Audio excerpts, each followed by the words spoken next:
And we can jump into Model Monday. So, like I said, we're going to make chess sets tonight. Does anybody know how to play chess? Yes. Cool. You can show us all after class. So, the idea here is, I think a chess piece is a fairly free-form-ish piece, and maybe a good exploration into using the concepts that we've put into practice here tonight later, because we probably will not have time to draw an entire chess set tonight. But we can get started. We can draw a pawn and maybe one other piece, and then maybe you can figure out how to use that design vernacular that you worked out for this one piece in the rest of your set, if you choose to do so. Otherwise, you could just, learn a thing maybe and move on. Cool? Cool. All right, so I think the way that I'm going to start thinking about my chess set pieces here is I'm going to start with the pawn. And I am going to use the revolve command, I think, to make quite a few of these pieces. So the idea behind the revolve tool is we draw half of our shape, and then that shape gets rotated around an axis. So let's put that into practice. I am going to start by creating a new sketch. So I'll click on the Create menu. Have you guys used Fusion before? This is your first time? First time. Okay, cool. All right. No, don't be shy. It's all good. No worries. So in general, we'll start by creating sketches. We'll make two-dimensional sketches. And then we'll take those two-dimensional items and we'll make them three-dimensional in some way, shape, or form. So usually the way we start is by creating a two-dimensional sketch. And we do that. Are we using inches today? Oh, hey, good call. Thank you. So before we make a sketch, those of you who are new, you will want to, in our browser on the left-hand side of our screen here, let me get my magical pointer tool. In our browser here, if you spin open the little triangle next to Document Settings, and then you can see it says Units, and yours probably says Units and Millimeters, and that is because if you don't live in the United States or Myanmar or Liberia, you use the millimeters. Those are your standard measurements for literally everybody in the world. But here in this class and in my brain in general, we tend to draw in freedom units. So you just have to hover over where it says units, and then there's a little icon that pops up next to it that says change active units. And when you click on that little icon, you get a little change active units window that pops up, and you can just change that to inches. Unless you would like to do the conversion in your head from millimeters to inches, you totally can. You can also just type in inches, but good call, thank you. So now that we are all in the same unit of measure, we will not accidentally crash our chess set on Mars when we're done. So I'm going to go ahead and click on Create Sketch. And now the first thing we do when we create a sketch is we have to choose a two-dimensional surface to draw that on. So here are these three yellow squares are two-dimensional surfaces that I kind of can start with here in my three-dimensional world that I've got in Fusion 360. It doesn't really matter a whole lot which one we choose. I'm going to choose to draw on, for this class, I'm going to choose to draw on the front. So that is the axis between my blue and my red axis here. And that's because I'm thinking about drawing these chess pieces like from the side, because we're going to revolve them. So, but like I said, it doesn't really matter a whole lot which one you choose, so long as you make a choice. More is lost by indecision than by wrong decision, said some writer somewhere. All right. Now we can see that our tools at the top have changed. So now we have a bunch of drawing tools at the top. And one of those drawing tools is the line tool. Lines are kind of like the base unit of drawing. Everything is made of lines, except for curves. I guess curves are also made of lines, but they're just a whole lot of little lines. Like I said, words are hard. So I'm going to start. And one of the wonderful things about Fusion 360 is tooltips. So if I just stop moving my mouse over something, it'll often give me a nice tooltip, tells me what the tool does, and then how to use the tool. So this makes things really user-friendly. And additionally, after I pick a tool, if I don't know what to do, I'm going to stop moving my mouse, and it says, hey, I'm supposed to place the first point. As a rule of thumb, I want to have something in my drawing connected to the origin. I'm going to stop using that rule of thumb thing. That's not an appropriate term to use. I apologize. So we want to have something connected to our origin for reasons that I'm not going to really get into right now. It's just good practice. So if I click and place the first point of my line and then let go of my mouse and then move my mouse over, now I've got some numbers that I can see there. And at this point, I can let go of my mouse. Whenever you can see numbers, I encourage people to let go of your mouse. And now you can embrace the keyboard, and I can type in how long I want this line to be. And I need to decide now that my chess pieces are going to have a 1-inch base. So I'm going to make this line 1/2 inch. Now a line is made up of 2 measurements. To get back and forth between 2 measurements, you can hit the tab key. So between any 2 measurements or more of something here in the sketch creation area here, tab will bounce you back and forth between 2 measurements. And I'm going to make this just a 0-degree line. And once we've got those 2 measurements placed, I'm just going to hit enter. Successful lines? Sweet. Cool? Not everybody is super excited about their lines. Okay, all right. We're super excited now. Okay, so if you thought that was great, wait till you see the next line we're going to make. All right, so let's grab the line tool one more time here.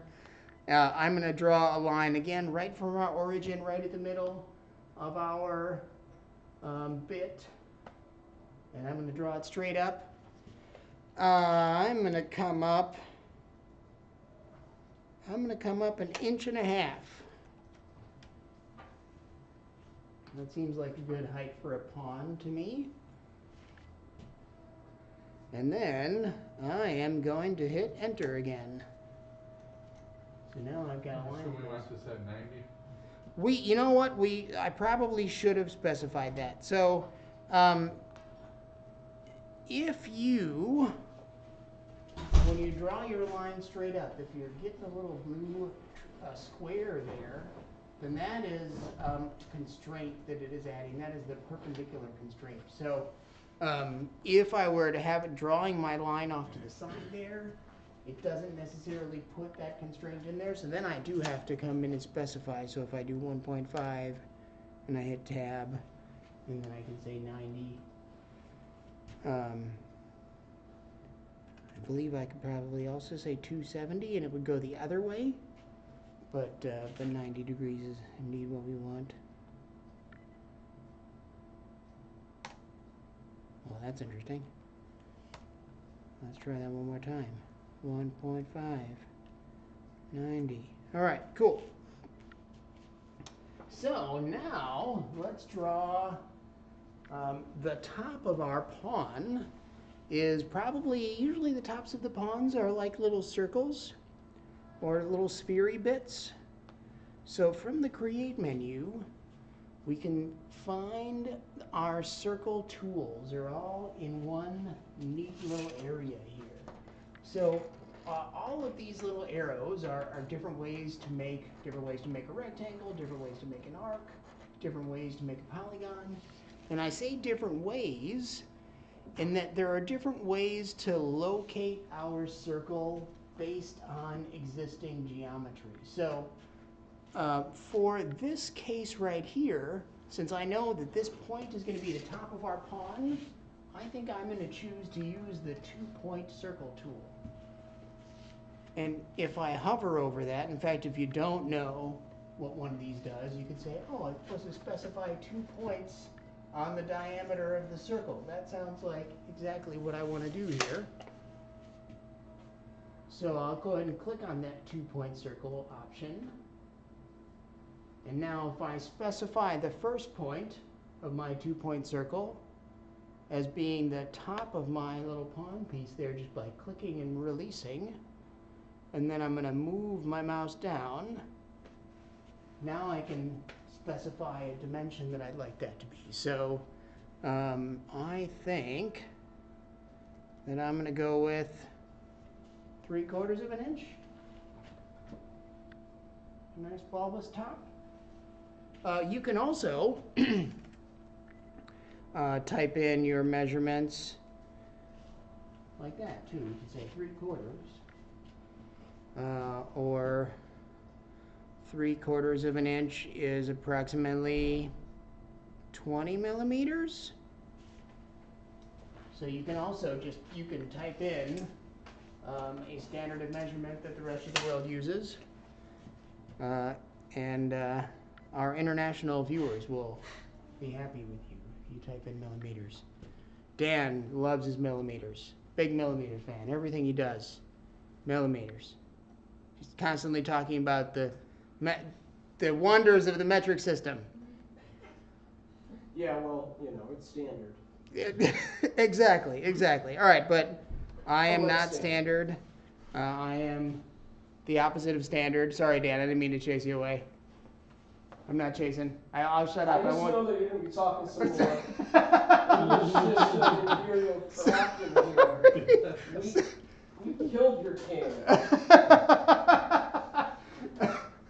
All right, so 3/4 of an inch. That's how big we want the top of our pond to be, and I'm going to hit enter. Cool? It's getting more interesting. All right, so now we need to connect these bits. I think I'd like to have the base of all of my pond, all of my shapes, all of my pieces be fairly similar. So I am going to take my line tool and I'm going to draw a series of lines. My first one is going to go up 1/4 of an inch, and then my next one is going to come over at a 45-degree angle and also come up 1/4 of an inch. Oh, 0.25, 135. And then from there, I'm going to draw the line right to the middle of my circle and see where that takes me. So that's the shape that I chose to make for my base. However, you may choose to make any line shape that you would like. I would encourage you to specify some measurements for those couple of bottom lines, because that way it'll be repeatable when we make like the next pieces of our chess set. I'm going to keep like those 2 lines there, that 45-degree angle and that 90-degree angle. I think I'm going to keep those measurements for every piece. Now these measurements, you can see I can click and drag them around, so if they're in a place that's difficult for me to read, like if they get jammed together, it's very difficult to read those numbers. So you could just click and drag on that measurement, and you can move them out so they're easy to see. all my circle measurements, I tend to drag them to the outside of the circle. I just think they're easier to read that way. So, we got, we're on our way there. Cool. Cool.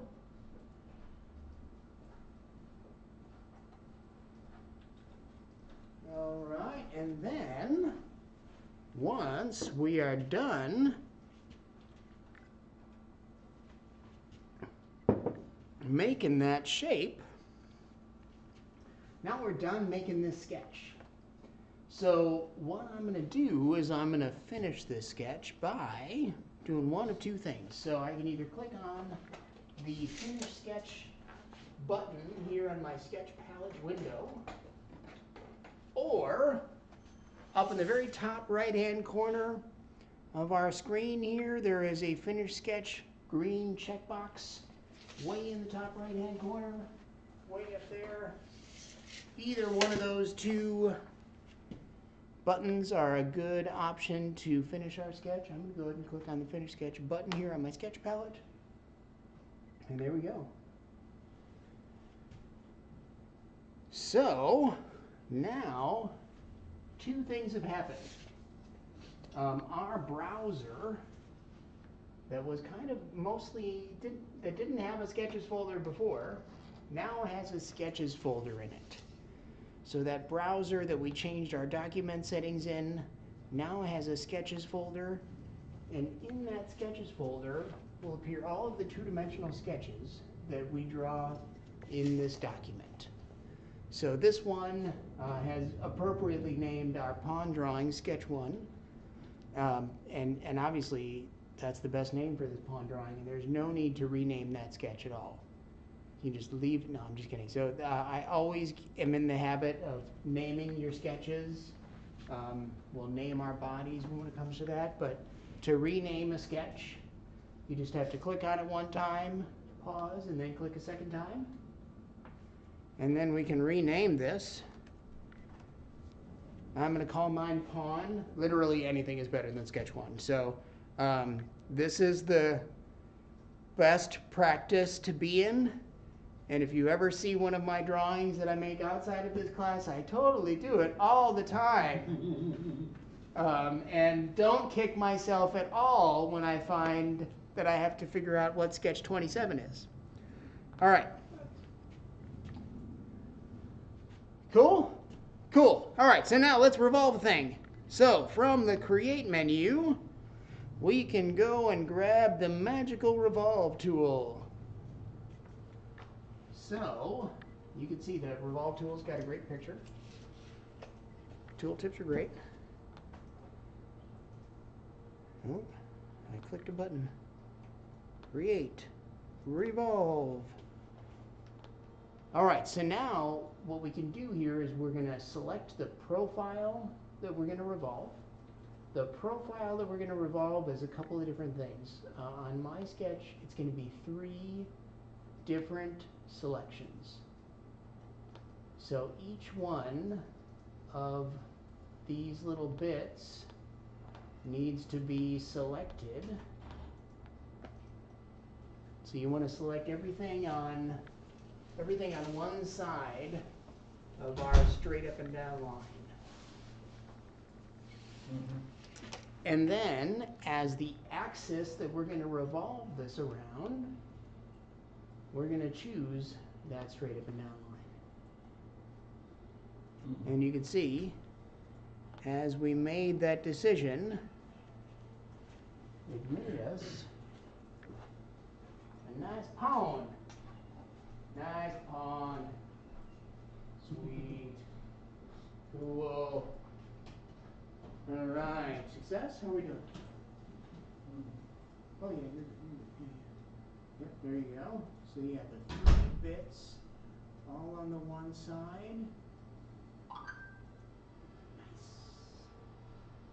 Nice. I'll point out a couple of things about this revolve window here. So there's options. Almost everything in the Create menu will have a bunch of options with it. So You'll select the profiles that you want to do a thing with, and then there will be options after. For example, we could revolve this around partially. So I could revolve it around 90 degrees if I wanted to. And it would just make part of a pawn. I suppose that's a very specific look that you could go with your chess set. Like, that could be interesting. Space saver. Yeah, space saver. Yeah, there you go. Your pawns could combine together to make one super pawn. That's how you play chess, right? Okay. So, we could, our direction here, we could change this from one side, and I could say something like symmetric. So what it's doing here is it's revolving that around 90 degrees each way. So it went 90 degrees that way, and then it went 90 degrees that way. There's another option here too, which is kind of like symmetric. This is two sides. So you could do a different angle measurement each way. But for our purposes, I think full is a good option here. And I'm going to go ahead and say oakley dokley. All right, so now some things have happened again here. Our browser has populated with another folder. In that folder will be all of the three-dimensional objects, all the separate three-dimensional objects that make up our drawing here. So I rename these bodies the same way I rename the sketches. So here it's automatically named at body 1. I'm going to click one time on body 1 and then pause and then click a second time. And now I can rename that to anything I want to, like it's my pawn.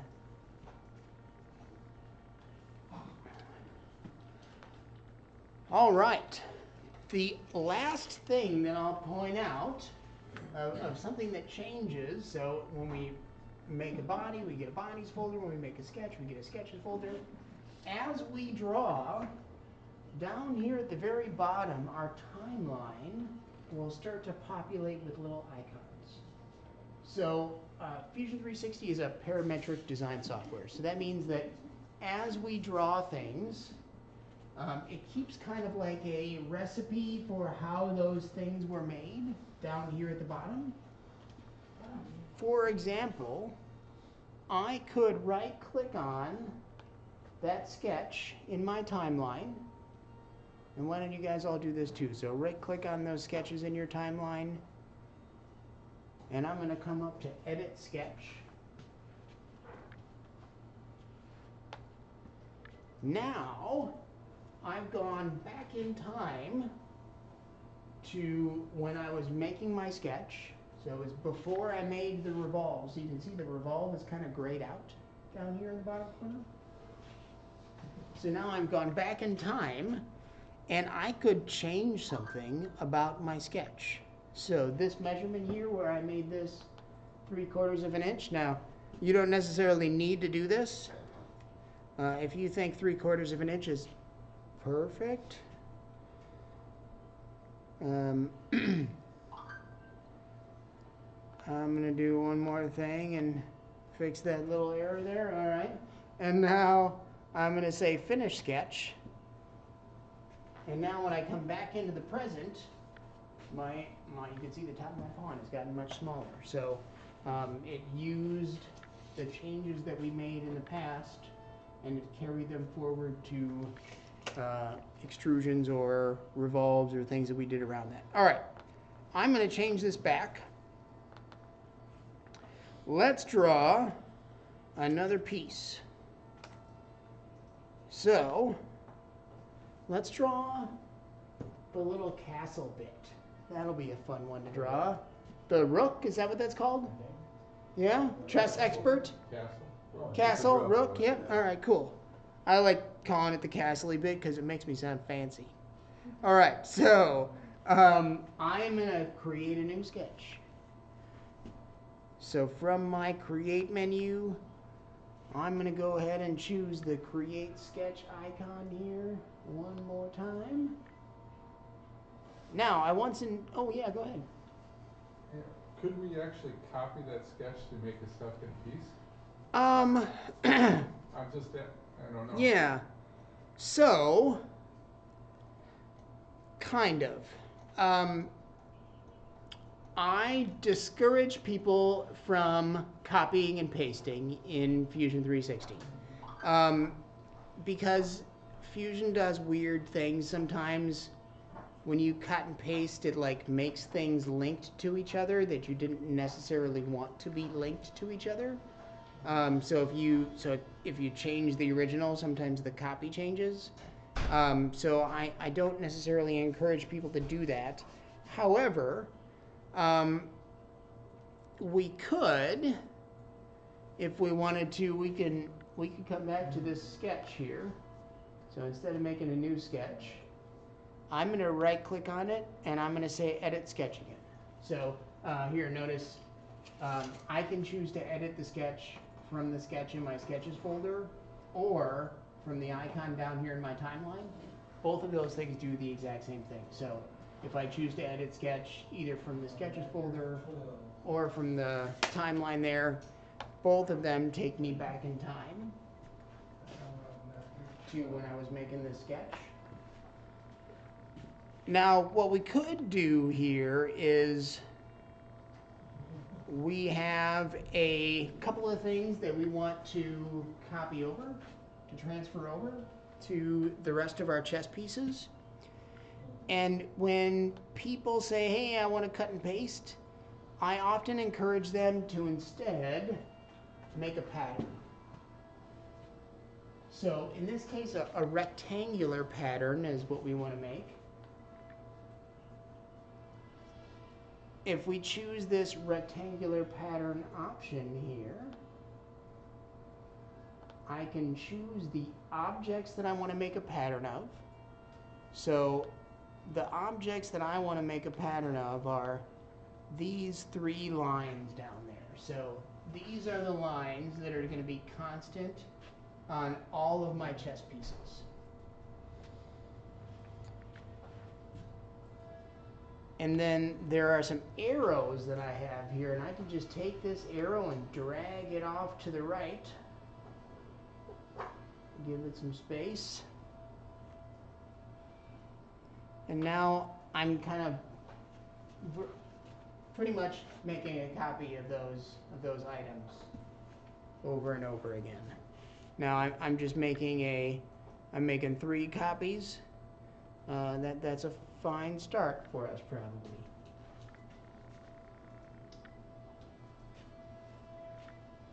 And once we have those 3 copies that I can see, I can just click on OK here.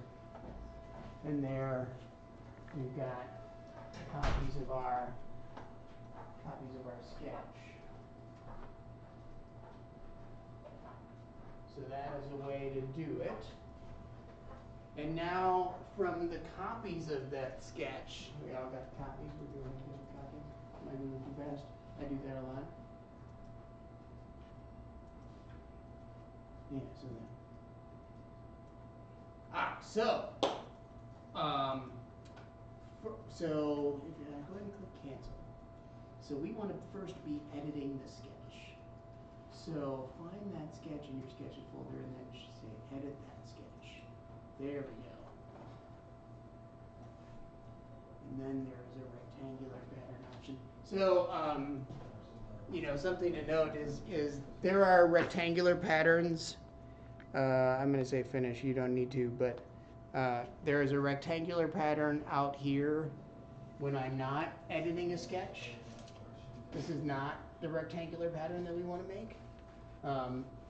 All of this stuff out here when you're not making a sketch is for making patterns of bodies and doing things with bodies. Hey, JP. We want to make sure that we right-click on our sketch and then say edit that sketch. And now we've got all of our sketch tools back up here. So there's that rectangular pattern option there. Cool. Cool, cool. Did you find it? Uh, So yeah, if you right click on the sketch right, and then say edit. okay. Oh, there you go. You got a pattern there. Yeah, I got Yeah. 3 of them. Cool. So now we could draw our castle-y bit. So I'm going to come up and from the create menu, I'm going to grab the line option here, the line tool. And I'm going to make the one that I drew right next to it, my little castle guy. So castles should probably be taller than a pawn, huh? So maybe I'll make this 2 inches. So my castle will be 2 inches tall. And then the top of my castle is basically going to be a series of lines. A series of lines. So I'm going to make this a 45-degree angle right here. Now, I would really like this end of this line to meet up directly over the top of this point down here. So I'm going to choose to do that by using constraints. Constraints are rules that you put into place that tell a sketch how to be a sketch, or how to be the sketch you want it to be, if that makes sense. So I purposefully drawn this wrong here, so I made my point off to the side. As you can see, it's definitely not in line with the point that I want it to be in. There are 2 ways that I could bring that into compliance the way I want it to be. So, way number 1, if I grab my line tool again, and I connect these dots, I think that this is a fine thing to do for your castle. Your castle could totally look like that. But if from the constraints menu, I come up and I choose this horizontal vertical constraint here,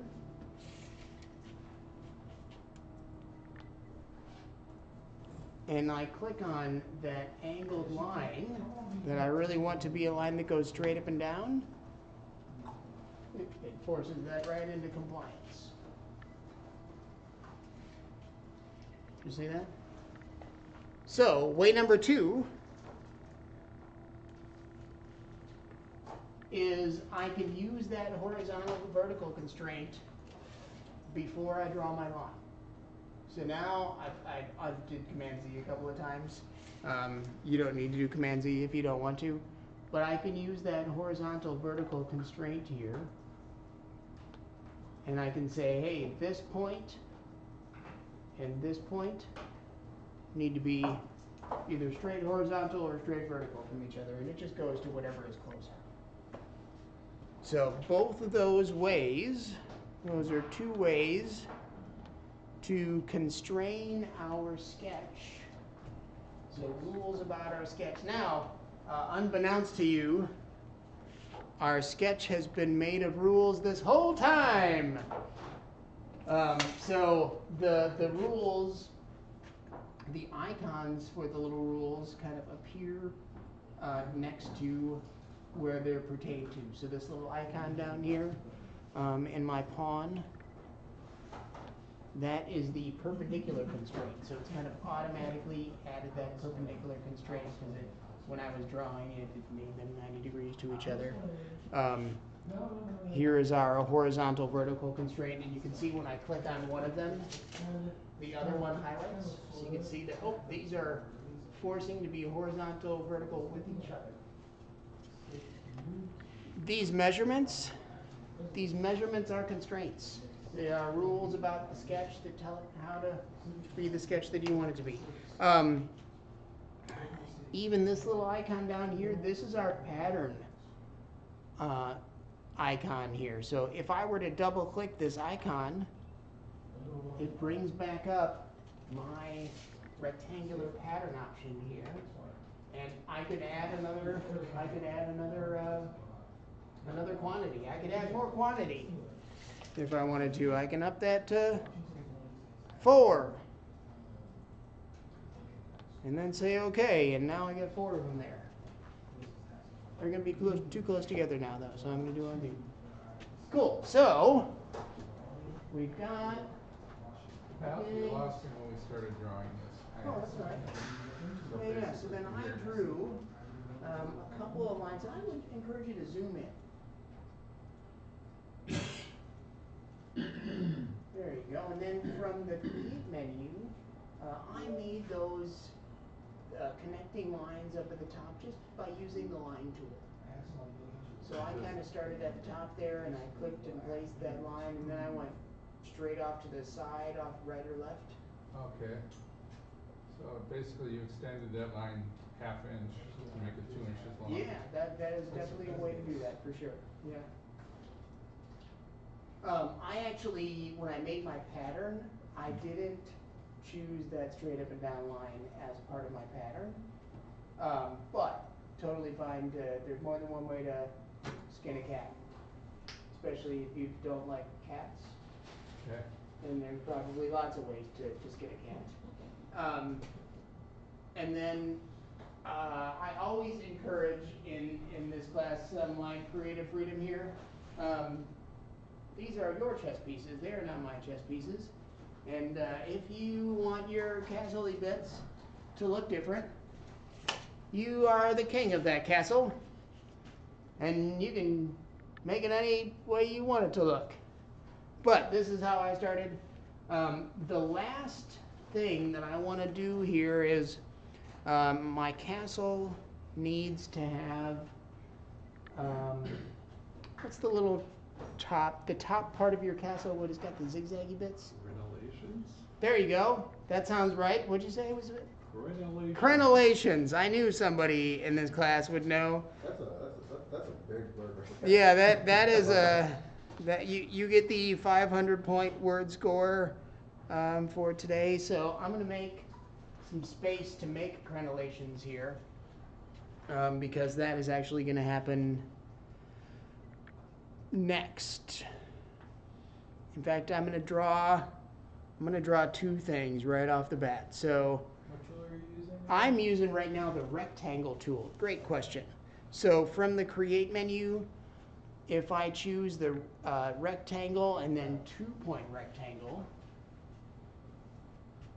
so I want to make the top of my castle, first I want to make it hollow. So if I make 3/8 by 3/8, not 38, 3/8 by 3/8, that seems like a fine amount there, and I'll hit enter so it's easier to see that that rectangle, that square that I made. And then I'm going to make a second square inside of that. So if you can imagine, this is the bit that I'm going to revolve. So that's going to revolve around. It's going to leave me a little opening there, a little spot at the top of my tower. Now, I'm going to do one more thing before I finish this sketch. So from my create menu, I'm going to grab the 2-point rectangle tool. I'm going to grab the center rectangle tool. And this might seem a little weird off the top of my head, but in order to make my crenellations, I'm going to need a little square bit up here. So I'm going to make one last little square bit up here. I'm going to make it 1/4 of an inch by 1/4 of an inch, and this is a center rectangle that I'm making. So a rectangle that is centered on the very top point. That's that center rectangle tool right there. And that tooltip is getting in the way of the drawing. The drawing's all full of measurements. I apologize in advance for all the pile of measurements. Cool. Cool, that'll work. Yep, sweet. Good, good. Cool, cool. Yeah, that's gonna be great. I applaud your creative freedom right there. That's gonna work out perfectly. All right, so I'm gonna go ahead and say finish sketch, and everything will disappear, and you should immediately freak out. It is because sketches and bodies have a visibility that you can toggle on and off, and somehow my drawing, which I labeled pawn, but really should be labeled chess set. It's just the visibility got turned off of that. And now from my create menu, let's go ahead and grab that revolve tool again. The item that I am going to revolve is going to be that little shape right there. The axis that I'm going to revolve it around is going to be our center line again. And I can kind of twist my navigation cube in the top right hand corner. You can kind of see that a little bit more three-dimensionally if we like.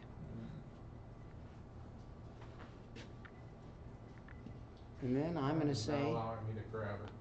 I'm going to say okay. So, Right. zoom in more.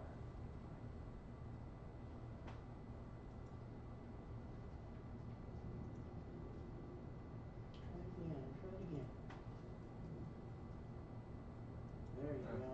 Okay, it wouldn't Yeah. before You know, When a problem I had is it went to select access before it selected profile, so that's one thing you probably should check next time if it happens again. Alright. that certainly could be. You know, sometimes too, if when things are small on the screen, when you hover over things, it doesn't know, it won't let me hear. I bet it'll do the same thing for me. Oh, it kind of, so sometimes it doesn't know, oh, you're trying to select that line, are you trying to select this line? And it's hard to select the Is there a interior surface. Is there a way to move this over because it actually overlaps over the pond? Totally. There totally is a way to do that. So, if you have a problem where your pieces are overlapping, we could come back to our sketch. So we could right click on the sketch in the timeline at the bottom, or we can right click on the sketch in our sketches folder and say edit sketch. And remember I pointed out this funny icon? For me, it appears right down here. It's a kind of a weird square with 4 dots around the outside. I can double click it. And then I kind of go back in time to the place where I was. There you go.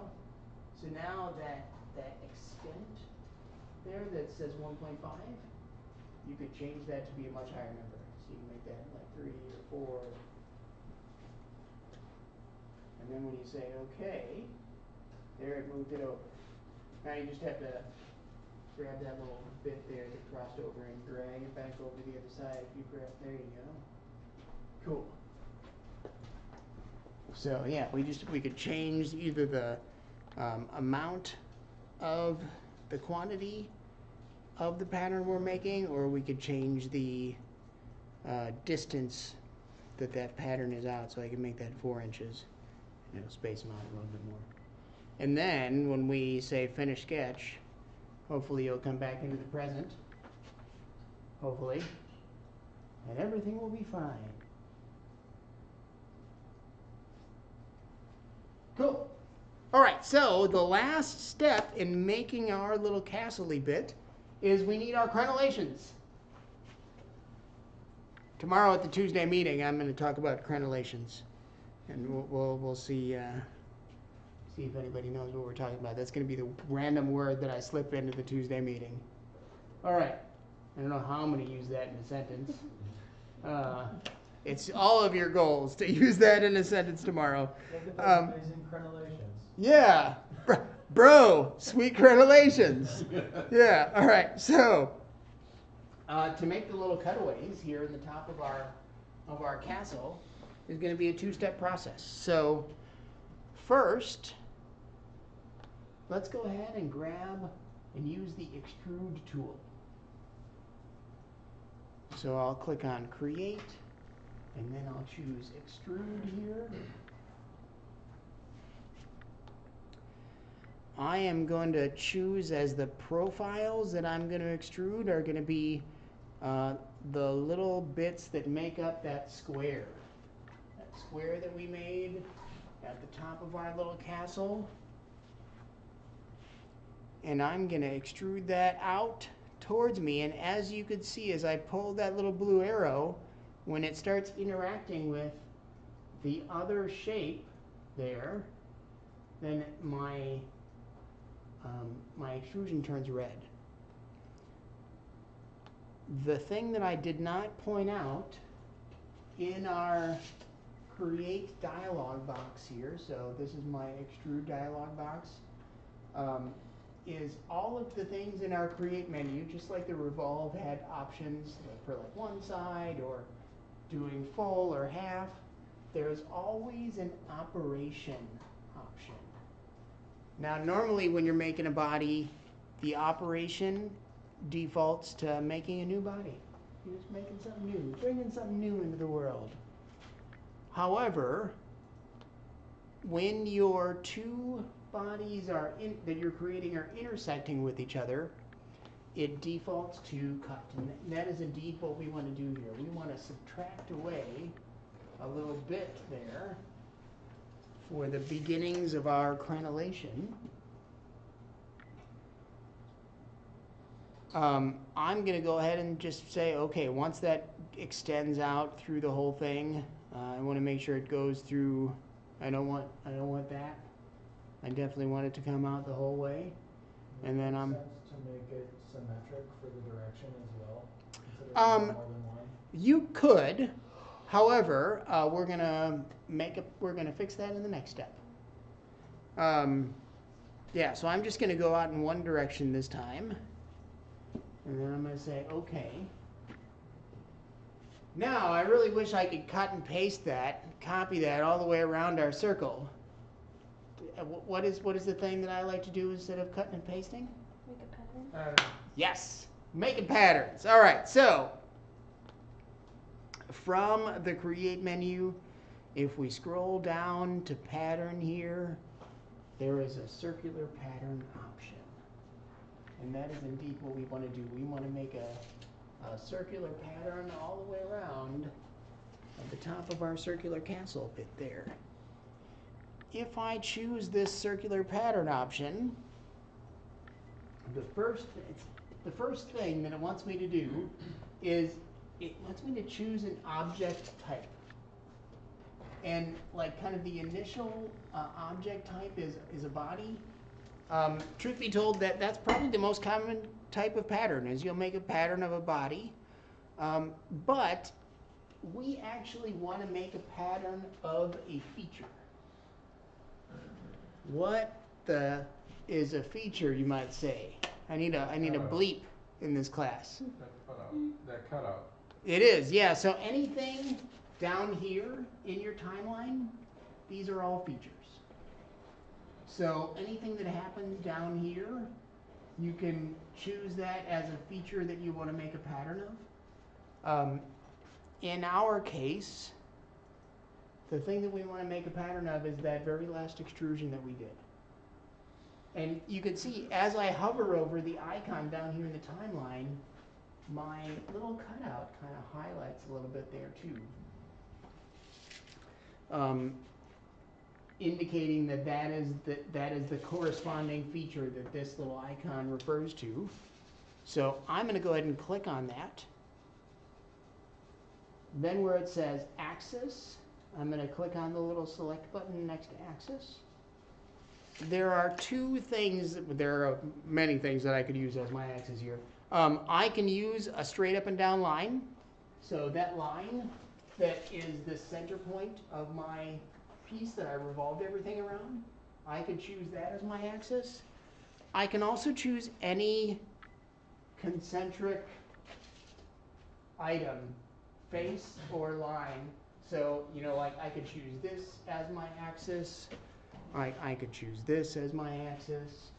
I could choose this circly bit. There are lots of options here. I'm just going to go ahead and choose that face.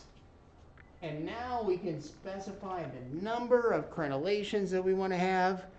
How many crenellations does St. George have on the top of his castle? Like, I don't know, 10. Oh, not that many. Maybe 6? There's probably like an appropriate number of crenellations on the top of it, or it like signifies something about the monarch. I don't know things. We're Americans. We don't know about monarchy here. So if I hit enter, then it makes that fun crenellation pattern. Nice crenellations. Sweet. All right, cool. So, you know, maybe I'll mention this just as a, because we've only got 9 minutes left, so I don't think we have time to draw another piece. But I will say, I fell behind on naming things. So I've got a body here, and I'm going to name that body that I forgot to name my rook. Is that right? No, the rook is the horsey dude, right? That's the knight. No, That's the knight. I thought the knight was The bishop is like. That's the bit- weird, like. right with the little cutout bit. You're right. Yes. All right. Cool. So rook, castle. I support your choices. You know, as long as you choose something other than body 2, we'll be friends. Okay. The last thing that I'll point out before we finish here is, you know, I like to name my bodies. I like to name my sketches. You can also name the features down here in the bottom. So, for example, it's nice to be able to edit things. So, like, I'm going to keep making this chess set, and I'm going to make a bishop next or whatever. And then after I make my bishop, I go, oh, wait, I really should have had 8 crenellations in the top of my rook instead of 6. How do I find that pattern? Oh, maybe I made a whole bunch more patterns since I've done that, and now I have to go and figure out which pattern I used to make my crenellations, because it just names them. This is called pattern 1. C, pattern 1. If you right-click on the feature down here in the timeline, we can choose the rename option.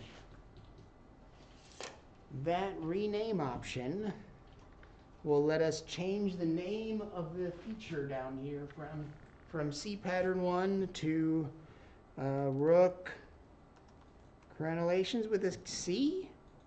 Yes. A-L-I-T-I-O-N-S? That's probably not right at all. Crenellations or E-L-L. E-L-L-A-T-I-O-N-S? I think so. That's good enough for government work. You can just call it A crenel? a crenel. Would that just be a single notch though? Well, put an S on the Okay. A How crenel? does everyone know the terms for these? This is a makerspace. That is how. You If can you, also call it a kernel, C-A-R-N-E-L, huh. not to be confused with the kernel. And is that the up part or the down part of It's this? the indentation. It's The indentation, okay. Figure letter. Yeah. If there is an obscure piece of if there the question on Jeopardy that you cannot figure out the answer to, you should come to the makerspace and somebody here knows the answer to You're that question. describing my dream, Carl. Yeah. Yeah, JP is my phone a friend for when I'm on Who Wants to Be a Millionaire. Yeah. So, I named it Crenellations, and I'll hit enter, and now when I hover over that feature, it says, oh look, Rook Crenellations. So, this is really handy. I use Fusion 360 at work. We share these files. I will often do things like naming my feature because if somebody else looks at this drawing and they need to make heads or tails of it, it's nice to have things documented so they can make adjustments if they feel like I was an idiot when I made the drawing. Because sometimes past me is an idiot. It's just how it works. All right. Sweet. Yeah. Future me is always less of an idiot, hopefully, than past me. Cool. So that's the beginning of our chess board. I suppose you could take what this was not intentional, but you could take what we have learned today about making a rook and apply it to our dice towers that we made last week. Because now you can put crenellations at the top of your dice tower. Sweet. Be the sweetest dice tower ever. Speaking of last week, did anybody work on their dice towers further? Did anybody put a pattern on the outside of it or make bricks or anything? I have not. You have not? Okay, cool. All right. I just wanted to give people a chance to show off if they wanted to do so. All right, cool. Any questions about revolving and crenellations and medieval lore? No? What's the slits in the tower called? I know there's slits like that. Like Arrow slits? There's a specific name for it though. I was just wondering if anybody else knew what they're called. If we're gonna get These things? No, like actually in. Oh, actual where you tower. would have like a... Yeah, there's like in your I was just tower wondering if bit. anybody knew because I was just really interested. No, okay. I don't know what it's called, but I could give you a hint if you wanted to draw them. It would be difficult to draw them with the sketches that we have here. So because the alignment of our sketch is kind of lined up with the openings, we really need a sketch that's lined up with the midpoint of our crenellation there. I'll give you a hint as to the rabbit hole you can go down. You'll need to make a plane in which to draw that sketch on. And the way that I would choose to make that plane is by choosing a tangent plane. There it is, tangent plane. So when I choose this tangent plane option, I can pick a circle here, and now I can make a plane that is tangent to that circle. I made 6 crenellations in the top of mine. So I believe either 30, 60, nope, 30, 90. Increments of 30 will get you lined up with each one of those little bits there. So 90 or 120 would also, I'm sorry, increments of 60. So that'd be 150. So that will get you lined up with each one of those things. Then you can draw your little slit, extrude it, make a pattern of it, just like we made our crenellation. All right, cool. That's it. We'll see you guys next week. Oh, you want?